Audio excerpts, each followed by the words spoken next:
सल्लल्लाहु अलैहि वसल्लम, सल्लल्लाहु अलैहि वसल्लम।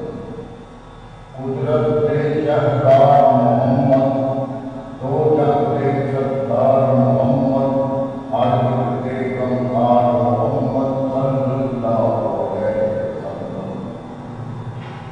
उजड़ी कैसी कुल खुदाई, ओ पाए के गौर आई, इंसाना ने ईद मनाई सल्लल्लाहु अलैहि वसल्लम। सांझे लेके कर्म लगे, बन गए सोने कटे सुजग के, कहले उंगली के कांटों के सल्लल्लाहु अलैहि वसल्लम। नसिया